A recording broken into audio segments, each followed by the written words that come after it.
H está con nosotros y la pregunta directa es, ¿esto fue un abuso de la Fiscalía de José Domingo Pérez o es un procedimiento que está enmarcado en la lógica de la investigación que sigue el equipo especial Lava Jato? Bienvenido. Buenas noches, Mávila. Creo que eso es un error.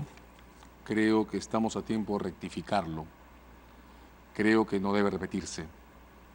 A ver, vamos a poner las cosas en orden, ¿verdad?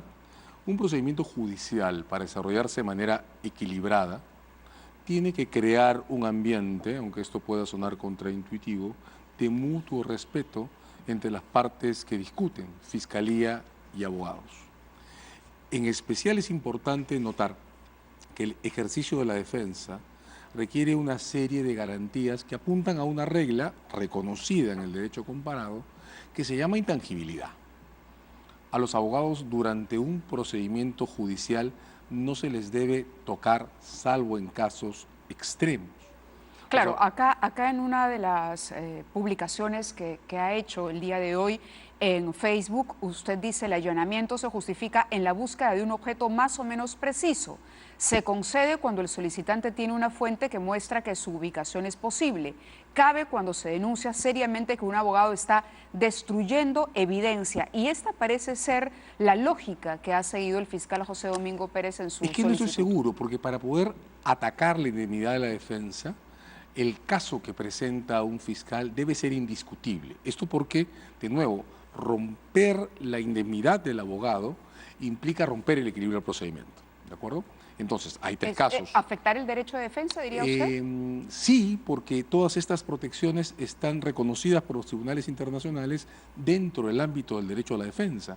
Por ejemplo, no se acepta en el derecho comparado, y la Corte Suprema ya lo admitió también, interceptar las comunicaciones de los abogados, salvo, por ejemplo, que haya evidencia seria de tres cosas: sobornos en proceso, destrucción física de evidencias o amenazas a testigos. Claro, el abogado no es cómplice. De acuerdo, pero si el abogado se porta como un delincuente es otra cosa. Lo que ocurre es que, como el abogado está defendiendo al acusado, las zonas grises no se pueden tocar, porque las zonas grises son siempre opinables.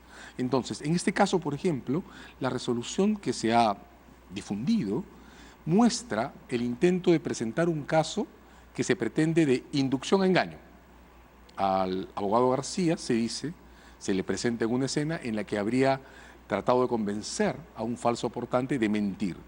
Bueno, la inducción a engaño está en una zona gris. Para poder permitir que un sistema legal se dirija en contra de un abogado, se requeriría que ese abogado amenace a un testigo. Es decir, el caso de la Fiscalía, para quebrar esta protección de indemnidad, debe ser claro y transparente, indiscutible. ¿Ha leído diáfano. El auto de allanamiento? Sí, lo he leído. ¿Y está claro en el auto de allanamiento? O sea, es decir, lo que acaba de de decir la doctora Loza, porque yo también revisé, encontré la página 13 y luego las conclusiones. Es decir, no está aquí, digamos, si uno toma este documento como referencia, ¿uno puede avalar el reclamo que ella ha hecho?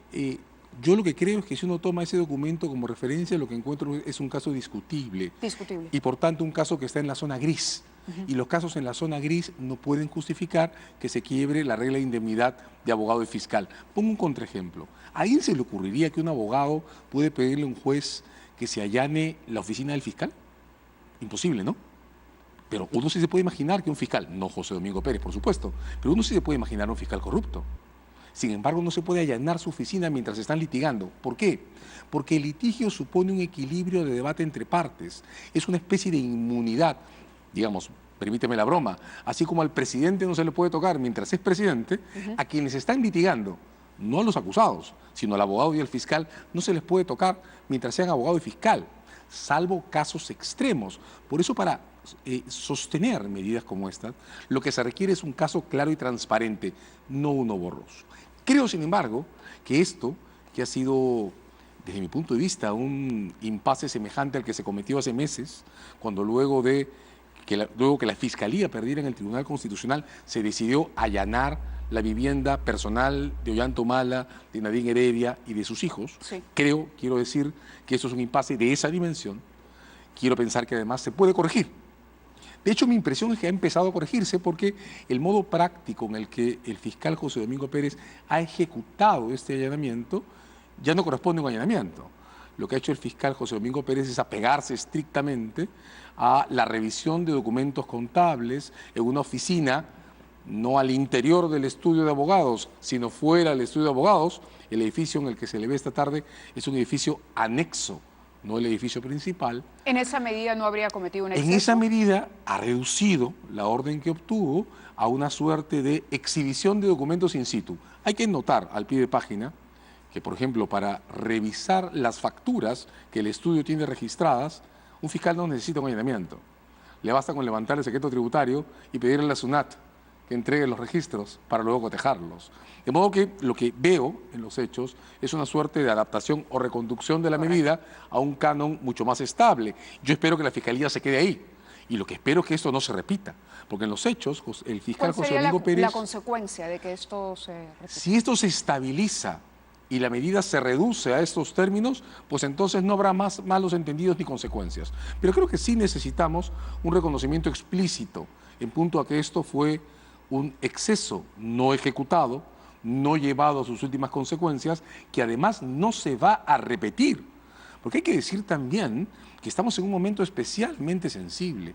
La justicia peruana ahora, en pleno despliegue del caso Odebrecht, por ejemplo. Y de la situación, claro, el pedido de asilo del expresidente García, que precisamente se sostiene sobre estos excesos que según él comete en la administración hay que decir que esta escena no alcanza para pretender que ahora sí hay una persecución política, no hay una persecución política por ninguna parte, pero sí son situaciones ambiguas, repito, como lo fue el allanamiento de Ollanta Humala hace algún tiempo, que no deben producirse en un país que está enfrentando o entrando al tramo final de una historia tan compleja como esta. No olvidemos que esta mañana se difundió una noticia conforme a la cual el fiscal Vela anunciaba que estaba por cerrar el acuerdo de reparaciones de Odebrecht.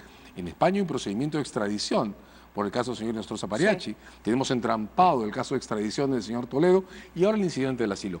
En este marco no debemos cometer errores. Y si los cometemos, como creo que hemos estado a punto de hacer esta mañana, pues entonces hay que rectificarlos, estabilizarlos y dejar claro para todos que estas cosas no se pueden descarrilar entre nosotros. Correcto. Le agradezco mucho, doctora Sarche, que haya estado con nosotros esta noche para precisar esto y ya tendremos otra oportunidad de conversar porque quisiera que nos ayude a analizar también la situación penal en el caso del expresidente Alan García. Siempre a las órdenes. Gracias. Hacemos una muy breve pausa, regresamos con la vicepresidenta Mercedes Arauz. Hoy la Cancillería ha enviado ya un informe a su par de Uruguay, esto para responder justamente, para explicarle al país al que ha pedido asilo el expresidente Alan García cuál es la situación que estamos viviendo los peruanos. La palabra oficial a través de Mercedes Arauz cuando regresemos en un instante.